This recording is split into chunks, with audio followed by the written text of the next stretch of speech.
출애굽기 8장 28절 바로가 가로되 내가 너희를 보내리니 너희가 너희 하나님 여호와께 광야에서 희생을 드릴 것이나 너무 멀리는 가지 말라. 그런즉 너희는 나를 위하여 기도하라. 아멘. 그래서 이제 어제는 모세가 바로한테 이렇게 대답했습니다.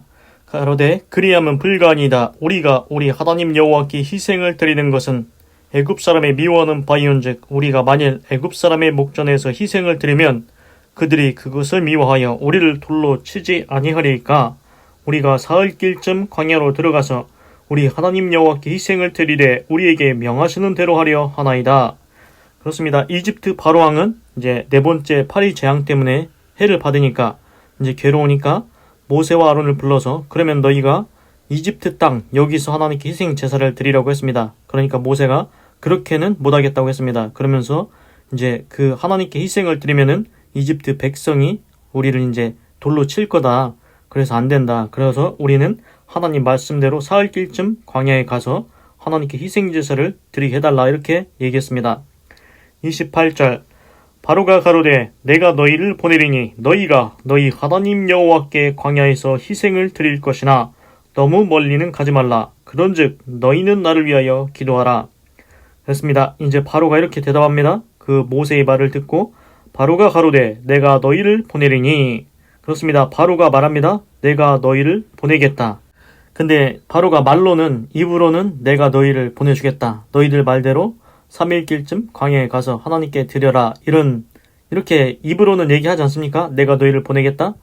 그런데 그 속마음은 알 수가 없는 겁니다. 일단 그 네 번째 파리 재앙 때문에 파리가 이집트 전국에 자기 왕궁에도 있고 신하 집에도 있고 이집트 백성한테 파리떼가 가득하니까 해를 너무 많이 받고 너무 괴로우니까 일단 이것만 모면하자는 이것만 모면하면 되겠다. 이것만 일단 모면하고 그 다음 생각하자. 그런 식으로 생각하면서 일단 얘기는 꺼내는 겁니다. 내가 너희를 보내주겠다. 일단 말로만 일단 보내주겠다. 그렇게 얘기를 하는 겁니다. 우리도 가끔 이런 경우 있지 않습니까? 이런 사람들. 그래서 자기가 이제 죽게 생겼으면은 급박한 일이 생겼으면은 일단은 그렇게 해줄 테니까 내가 알았다고 네가 얘기한 대로 내가 그렇게 해줄 테니까 일단은 이것만 좀 해결해달라고 이것만 해결해주면은 내가 너희가 하자는 대로 하겠다고 이런 사람들이 있습니다. 이게 무엇과 같냐면은 저희가 화장실에 갈 때 자기가 급할 때는 일단 빨리 나오라고 해서 이제 빨리 들어갔는데 이제 그러면은 감사하고 그렇게 해야 되지 않습니까? 그런데 이제 화장실 들어갈 때 마음과 나갈 때 마음이 다른 겁니다. 이제 자기가 급해서 저기 할 때는 급해서 도움을 요청해서 도움을 받고서는 나중에는 이제 자기가 이제 그거를 갚고 잘해야 되는데 자기 급할 때는 도움을 구하다가 이제 다 문제가 조금 자기가 이제 살만해지면은 이제 다 잊어버리는 겁니다. 화장실 갈 때 마음과 나올 때 마음이 다른 겁니다. 자기가 높은 자리에 오르기 전의 마음과 높은 자리에 올랐을 때 마음이 달라지는 겁니다. 일단 이 일만 해결되면 급한 일만 해결되면은 되니까 일단 되도 않는 말을 다 합니다. 약속을 합니다. 아 네가 말한 대로 다 해주겠다. 그래 놓고서는 자리에 올라가면은 잊어버립니다. 생각도 안 합니다. 그 감사한 마음도 다 잊어버립니다. 그렇습니다. 지금 이집트 바로왕이 그거랑 비슷합니다. 이집트 바로왕이 뭐라고 합니까? 자기가 이제 그 파리떼로 인해서 너무 괴로우니까 그래 일단 이것만 모면하자. 일단 모면한 다음에 이제 어떻게 해보자. 그러면서 이제 겉으로는 입술로는 내가 너희를 보내주겠다. 너희 말대로 보내주겠다. 일단 말은 그렇게 하는데 속마음은 그렇지 않다는 것입니다. 그래서 이런 말도 있지 않습니까? 10길 물속은 알아도 한 길 사람 속은 모른다. 그렇습니다. 사람이 자기 마음속에 있는 것, 다른 사람이 어떤 생각을 갖고 있는지, 어떤 마음을 갖고 있는지 그걸 알아내기는 좀 많이 어렵습니다. 그래서 이제 겉으로는 좋은 말을 하는데 속에는 이제 나쁜 마음을 품는 사람들이 있습니다. 그렇기 때문에 지금 그 바로왕이 그거랑 비슷한 것입니다. 그래서 이런 모습을 볼 때 우리가 주의해야 될 것은 이제 세상에서는 이제 말로는 막 엄청 막 꾸미고 좋은 말하고 아첨하는 사람이 있습니다. 그런데 그런 사람 조심해야 된다는 것입니다. 속에는 어떤 나쁜 마음을 품고 있는지 알 수가 없기 때문입니다. 그렇습니다. 입으로는 막 좋은 말 하는데 그 속에서는 이제 딴 계획을 꾸미고 있다는 거죠. 그래서 이제 이집트 바로왕을 보면은 그걸 알 수 있습니다. 내가 너희를 보내주겠다. 그런데 속마음은 전혀 그렇지 않죠. 그래서 바로가 계속 얘기합니다. 너희가 너희 하나님 여호와께 광야에서 희생을 드릴 것이나 너무 멀리는 가지 말라. 그러면서 이제 또 이걸 얘기합니다.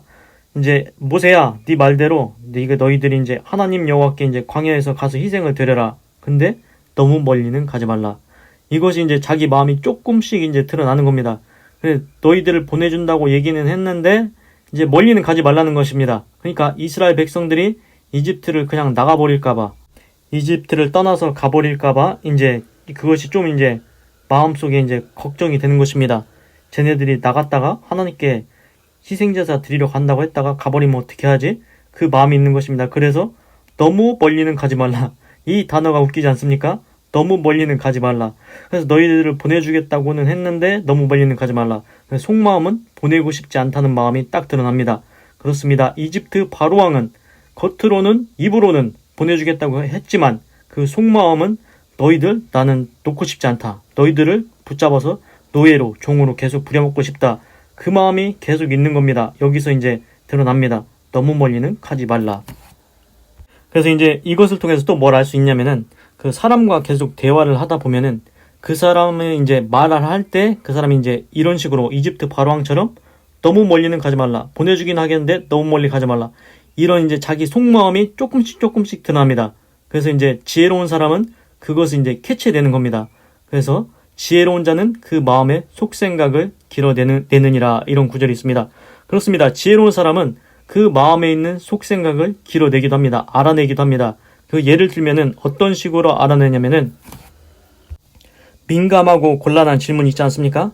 너 거기에 대해서 어떻게 생각하냐? 너는 찬성하냐? 반대하냐? 이런 식으로 물어보면은 나는 거기 대답 못하겠다. 그렇게 얘기하면은 뭡니까? 그 사람은 거기에 대해서 뭔가 걸려 있다는 것입니다. 그래서 대답을 못하겠다? 자기가 곤란하다는 것입니다.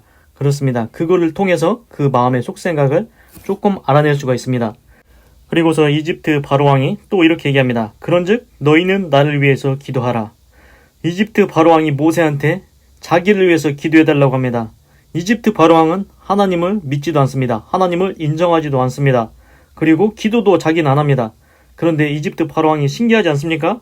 나를 위해서 기도해달라. 기도가 능력이 있다는 것을 이집트 바로왕도 아는가 봅니다. 기도해달랍니다. 자기를 위해서. 그렇습니다. 우리도 세상에 보면은 우리가 누구 이제 목사님이 오면은 제가 기도해드릴까요 하면은 그 기도는 좋지, 기도는 좋은 거지 하면서 그리고 기도는 해줘 그러지 않습니까? 다 알고 있습니다. 기도는 좋은 것이라는 것을 다 알고 있습니다. 이집트 바로왕도 자기를 위해서 기도해달라고 그런 말을 합니다. 하나님을 믿지도 않으면서 그러면서 기도해달라고는 합니다. 그래서 이것이 무엇을 의미합니까? 이집트 바로왕이 자기는 기도하지 않을지라도 기도하면 하나님께서 응답하시고 역사하시고 기적을 일으키시고 하나님의 능력이 나타난다는 것을 알고 있습니다. 기도하면 뭔가 일이 일어난다. 기도하면 뭔가 역사가 일어난다. 그것을 은연중에 이집트 바로왕도 이제 조금씩 깨달아 가는 것입니다. 그렇습니다. 우리는 기도를 어떻게 생각합니까? 기도한다고 뭐가 되겠어? 기도한다고 뭐가 달라지겠어? 이렇게 생각합니까? 그렇습니다. 그런 사람도 있습니다. 그런데 목사님 와서 기도해준다고 하면은 그래요, 그냥 기도해줘. 그 안 믿는 사람도 이제 자기 기도해준다고 하면은 또 기도는 받습니다. 뭔가 이제 자기 믿지는 않는데 뭔가 기도는 좋을 것 같다 이런 느낌이 드는 겁니다. 그렇습니다. 사실 기도는 하나님께서 다 듣고 계십니다. 응답을 해주신다는 것입니다. 성경에 이런 구절이 있습니다. 너희는 아무것도 염려하지 말고 모든 일에 기도와 간구로 감사함으로 너희 하나님께 아뢰라. 그리하면 모든 지각에 뛰어나신 하나님의 평강이 너희 마음과 생각을 지키시리라. 그렇습니다. 하나님께서도 말씀하십니다. 성경 말씀에 아무것도 염려하지 말라. 아무것도 염려하지 말라는 것입니다. 세상에 살면서 일어나는 모든 일들 염려하지 말라는 것입니다. 그런데 뭘 해야 됩니까? 오직 감사와 기도로 하나님께, 간구로 기도로 하나님께 아뢰라는 것입니다. 감사하면서 하나님께 기도하라는 것입니다. 그렇습니다. 문제가 있습니다. 그런데 그 문제를 염려는 하지 말라는 것입니다. 그런데 가만히 있으라는 얘기는 아닙니다. 가만히 있으라는 얘기가 아니고 문제가 있으면은 그거를 염려는 하지 말되 하나님께 네가 할 일은 기도하라는 것입니다. 감사로 간구로 하나님께 기도하라는 것입니다. 그러면은 하나님께서 개입하시고 해결하시고 하나님께서 문제를 이끌어 가신다는 것입니다. 하나님께서 해결하신다는 것입니다. 그렇습니다. 하나님은 우리의 기도를 항상 듣고 계시고 응답해 주시고 역사해 주십니다. 하나님께 기도하면 하나님께서 듣고 계십니다. 그리고 재미있는 것을 하나 또 말씀드리겠습니다. 그 신약 성경에 보면은 예수님이 이제 오셔가지고 이제 12제자가 3년 동안 이제 예수님을 따라다니지 않습니까? 그런데 이제 제자들 생각에는 어떤 게 있었냐면은 이제 어떤 제자는 이제 나는 예수님 우편에, 나는 예수님 좌편에 앉게 해주세요. 이런 얘기가 있습니다. 그 제자들이 뭐냐면은 그 자리 싸움을 하는 겁니다. 그 우리나라도 보면은 좌의정, 우의정 이렇게 이제 있지 않습니까? 왕 밑에 그렇게 좌의정, 우의정이 있는데 지금 예수님이 이제 이스라엘 왕이 되면은 예수님 오른쪽에 그리고 예수님 왼쪽에 내 자리 좀 이렇게 해달라고 이제 예수님한테 그런 부탁을 하는 제자들도 있습니다. 그렇습니다. 그런데 예수님의 관심은 거기에 없습니다. 예수님의 관심은 어디에 있습니까? 이스라엘 왕이 되는 것에 관심이 없습니다. 제자들이 그러면은 왜 예수님을 왕을 삼으려고 했습니까? 그 당시에는 그 로마라는 제국이 있지 않습니까? 로마라는 제국이 이스라엘을 지배하고 있었던 것입니다. 그래서 그 신약 성경에서 그 이스라엘 백성들이 생각하고 있던 게 뭐냐면은 진짜 구원자 예수님이 오시면은 이제 로마를 멸망시키고 이스라엘을 구원해 주실 거다. 그래서 이제 예수님이 왕이 되어서 로마한테서 벗어날 거다. 이렇게 생각하고서는 이제 예수님을 따라다니다 보면은 이제 예수님이 왕 되면은 우리는 좌의정 우의정 하자. 이렇게 생각하고 있었던 것입니다. 그런데 예수님은 이스라엘의 이제 그런 국가의 왕으로 오신 게 아니고 온 세계의 왕으로 오셨던 것입니다. 예수님은 온 세계의 왕으로 오신 것입니다. 그래서 예수님은 로마 제국을 멸망시키고 로마 제국에서 벗어나려고 그렇게 해주려고 오신 게 아닙니다. 예수님이 오신 목적은 무엇입니까? 십자가에서 모든 인류의 죄를 대신 지고 십자가에서 죽으시고 피와 물과 피를 다 쏟으심으로 그 피로 모든 인류의 죄를 사하고 예수님 다시 3일 만에 부활하셨습니다. 그래서 예수님만 믿으면은 모든 사람이 예수님만 믿으면은 구원받게 해주시는 그러한 그 구원받을 수 있는 길을 열어주시려고 그러한 사역을 하신 것입니다. 그런데 제자들은 그것도 모르고 예수님이 왕 되면은 우리는 좌의정 우의정 해야지 그 권력에 대한 그 욕심을 가진 제자들도 있었습니다. 그런데 이제 뭐 나중에 다 깨닫게 됐죠. 그래서 이제 예수님이 그래서 하신 말씀이 무엇입니까? 하신 일이 무엇입니까? 예수님은 가시는 곳마다 이렇게 하십니다. 귀신을 쫓아내고 병을 고치시고 천국 복음을 전파하시고 그렇습니다. 예수님은 어디에 관심이 있으십니까? 너희들이 예수님 믿고 구원 받으라는 것입니다. 회개하고 용서받고 예수님 믿고 구원 받으라는 것입니다. 사람은 언젠가는 죽습니다. 살다가 다 죽습니다. 100살을 살든 120살을 살든 인간은 다 죽는 것입니다. 그렇습니다. 예수님은 신이지 않습니까? 신이 육신을 입고 이 땅에 왔지 않습니까? 그런데 예수님 눈에 볼 때는 어떻겠습니까? 우리가 사람들이 다 거리에 걸어다니고 돌아다니고 움직이고 있어도 예수님 눈에는 곧 이제 죽을 사람으로밖에 안 보입니다. 곧 이제 천국이나 지옥에 갈 사람으로밖에 보이지 않는 것입니다. 예수님의 시각은 그런 시각입니다. 그러니 너희가 죽기 전에 회개하고 예수님 믿고 구원을 받아야 된다는 것입니다. 너희가 회개하지 않고 예수님을 믿지 않으면은 하나님 앞에 심판을 받고 지옥으로 멸망을 당한다는 것입니다. 그래서 예수님은 가시는 곳마다 귀신을 쫓아내고 병을 고치시고 천국 복음을 전파하십니다. 그래서 예수님이 그 십자가를 지기 전 3일 전에도 어떻게 하십니까? 이제 3일 후면은 십자가를 지셔야 됩니다. 그런데도 예수님은 하시는 일이 무엇입니까? 귀신 쫓고 병 고치고 천국 복음을 전파하시고 그리고서 이제 성경에 신약 성경에 보면은 그 여리고성이라는 데를 들어가십니다. 예수님이 이제 곧 십자가를 지셔야 되는데 여리고성에 들어가십니다. 왜 거길 들어가셨습니까? 거기에 세리장 삭개오라는 사람이 있습니다. 그 세리장 삭개오를 구원하시려고 예수님이 그 여리고라는 지방에 들어가십니다. 곧 죽을 예수님이 삭개오 한 명 구원하겠다고 그 삭개오 한 명 구원하시려고 거기에 들어가십니다. 그렇습니다. 예수님의 목적은 이스라엘의 왕이 되려고 오신 게 아니고 예수님은 모든 인류가 구원받는 길을 열어주시려고 오신 것입니다. 그래서 이제 제가 생각할 때는 예수님의 마음이 이런 것 같습니다. 로마가 너희들을 지배하든 아니든 너희들이 지금 중요하게 생각할 것은 무엇이냐? 너희들이 회개하고 예수님 믿고 구원받아야 천국에 갈 수 있다는 것입니다. 우리 영혼은 영원히 삽니다. 육신은 100년, 120년이면은 죽지만 우리 영혼은 영원하기 때문에 영원히 존재하기 때문에 그 영원히 존재하는 영혼이 천국에 가야 된다는 것입니다. 그렇기 때문에 예수님의 눈에는 무엇이 더 시급해 보입니까? 너희들이 예수님 믿고 천국 가야 된다는 것입니다. 그래서 천국에서 영원히 살 수 있다는 것입니다. 그렇습니다. 우리 사람들은 어디에 관심이 있습니까? 돈을 많이 버는 데 관심이 있습니까?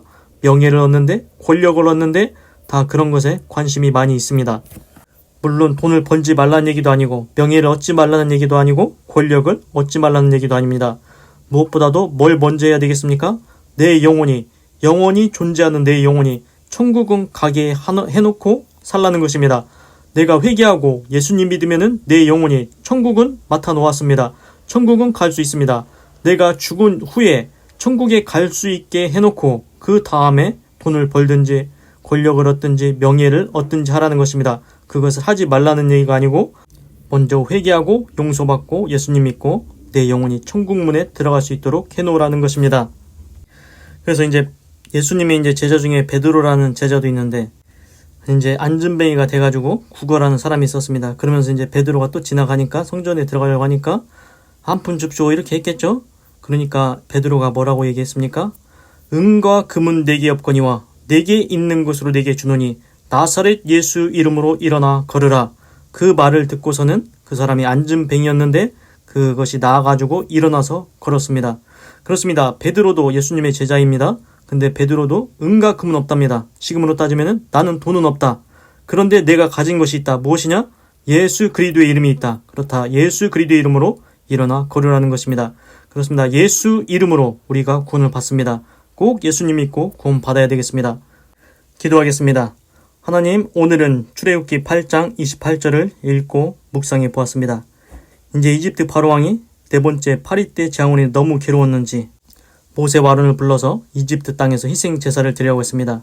그러니까 모세가 아닙니다. 여기서는 제사 못 드립니다. 이집트 백성들이 우리 이제 희생 제사 드리는 거 미워해서 돌로 칠 겁니다. 우리는 하나님 말씀대로 3일길쯤 광야에 가서 드리겠습니다. 그러니까 이집트 바로왕이 오늘 말합니다. 내가 너희를 보내겠다. 그런데 너희 하나님 여호와께 광야에서 희생을 드리기는 할 건데 너무 멀리는 가지 말라. 그렇습니다. 이집트 바로왕이 너무 괴로워서 파리 때로 인해서 너무 괴로워서 이제 자기가 좀 뜻을 더 굽힙니다. 너희를 보내주겠다. 입으로는 그렇게 얘기합니다. 그런데 너무 멀리는 가지 말라고 합니다. 자기의 속마음이 드러나는 겁니다. 너희들 그래도 나는 놓고 싶지 않다. 너희들은 계속 내 종으로 내 노예로 있어야 된다. 그 마음이 드러납니다. 그러니까 이집트 바로왕은 일단은 이 위기만 모면하자. 일단은 이 급박한 상황만 모면하자. 그러면서 되는 말이든 안 되는 말이든 다 하는 겁니다. 내가 너희를 보내주겠다. 말은 그렇게 하는데 속에는 그렇지 않다는 것입니다. 속마음은 그렇지 않다는 것입니다. 하나님, 이집트 바로왕이 입으로는 좋은 말을 하는 듯하나 속마음은 나쁜 마음을 품고 있습니다. 하나님, 저는 이집트 바로왕처럼 겉과 속이 다른 삶을 살지 않게 하여 주시옵소서. 입으로는 좋은 말을 하는 듯하고 속에는 나쁜 마음을 품고 있는 삶을 살지 않게 하여 주시옵소서. 그리고 이러한 불의한 자들의 손에서 벗어나게 하시고 이런 불의한 자들과는 함께하지도 아니하게 하시옵소서. 하나님께서 저를 지켜 주시옵소서. 그리고 이집트 바로왕이 말하기를 너희는 나를 위해서 기도해라. 모세한테 자기를 위해서 기도해달라고 요청을 합니다. 이집트 바로왕도 하나님을 믿지는 않지만 인정하지는 않지만 자기를 위해서 기도해달라고 합니다. 기도가 어쨌든지 좋을 것 같다는 느낌이 들었나 봅니다. 그렇습니다. 안 믿는 사람도 이렇게 기도가 좋을 것이라고 생각하고 있습니다. 하나님, 기도하면 하나님께서 반드시 응답하시고 개입하시고 역사하시고 기적을 일으키시고 축복하실 줄 믿습니다.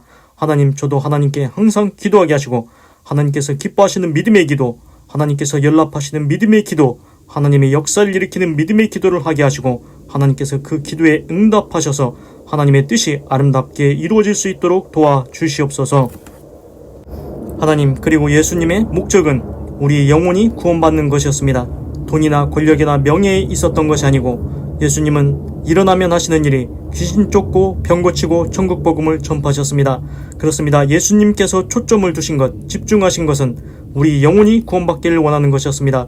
그 예수님이 그것을 원하셨으니 우리도 모두 다 예수님 믿고 회개하고 꼭 예수님 믿고 구원받을 수 있도록 도와주시옵소서. 그리고 예수님처럼 귀신 쫓고 병 고치고 천국 복음을 전파하는 믿음의 삶을 살게 하시옵소서. 하나님 감사합니다. 하나님의 뜻만 아름답게 이루어지기 원합니다. 모든 세상의 끝까지 보시는 여호와 하나님, 하나님의 뜻이 나를 통해서도 아름답게 이루게 하여 주시옵소서. 감사합니다. 사랑합니다. 찬양합니다. 주님 홀로 영광 받으소서. 사랑이 많으신 예수님의 이름으로 기도드립니다. 아멘.